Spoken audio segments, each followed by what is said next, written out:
সিটকারি খুলো নিচেরটা। আসসালামু আলাইকুম, সবাইকে ওয়েলকাম জানাচ্ছি নতুন আরও একটি ব্লগে। আশা করছি সবাই ভালো আছেন, ইমান এবং স্বাস্থ্যে আলহামদুলিল্লাহ আমরা অনেক ভালো আছি।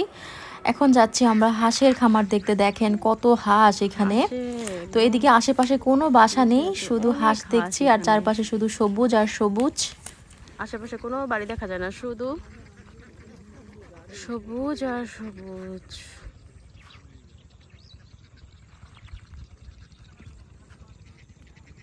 ওইখানে দেখা যায় মানুষ তাঁবুটানায় থাকে কিছু, আর এখানে শুধু হাঁস। সামনের দিকে যাই দেখি আর কি আছে, একটু কাছ থেকে দেখাই।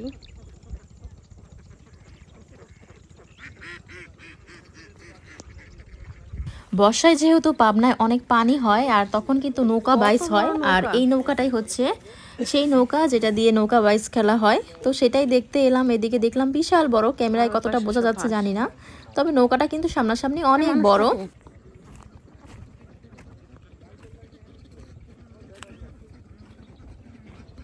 সত্যি তো এখানে মানুষ থাকে, ভিতরে ইয়ে আছে, বালিশ টালিশ আছে। আর এখানে পুরো হাঁসের ঘর, এটা হাঁসের, আর ওই পাশে সব হাঁস,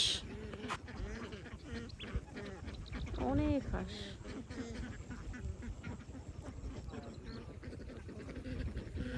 এদিকে তো সব কচুরি। ওরা কলি বর্ষার সময় মারে, বুঝছেন? বর্ষার সময় ওরা মেলা মাছ মারি খাইছে, মানে ওই শ্যাওলা খায়। তো যেভাবেই করে মাছ দেখলেই দেহার সাথে সাথেই কম, ওর টাইম দেওয়া যাবে না যে ও চলি যাইতেছে, বুঝছেন? না আরো কাছে যায় মারবো, তা এটা তো জুলার বিধি দেখতেছে, এটা সময় নিছে। আর ওগুলো সময় নেয় না, দেহার সাথে সাথে যেভাবে করে থা লাগে সবসময়। গ্রামের চাচাতো ভাই অলরাউন্ডার সাকিবুল হাসান, সে এক শটে 6 মেরে দিল।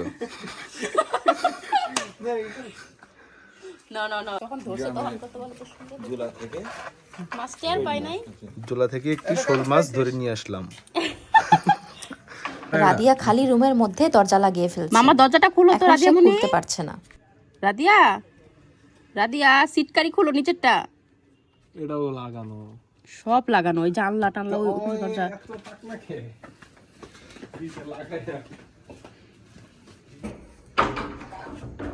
দেখছো মেয়েরা এত দুষ্ট, খুলছে খুলছে দরজা।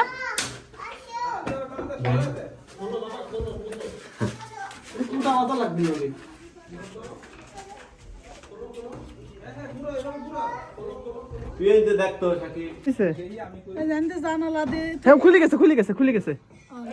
ও আল্লাহ বাঁচাইছে, চিন্তা করো। বুদ্ধিটা কার, বুদ্ধিটা কার? সাবধান, আর ভুল করা যায়। অবশেষে মেয়েকে রুম থেকে উদ্ধার করতে পারলাম। আজকের ব্লগটা এখান থেকে শেষ করছি। নেক্সট কোনো ব্লগ নিয়ে আবারও চলে আসব। সবাইকে আল্লাহ হাফেজ।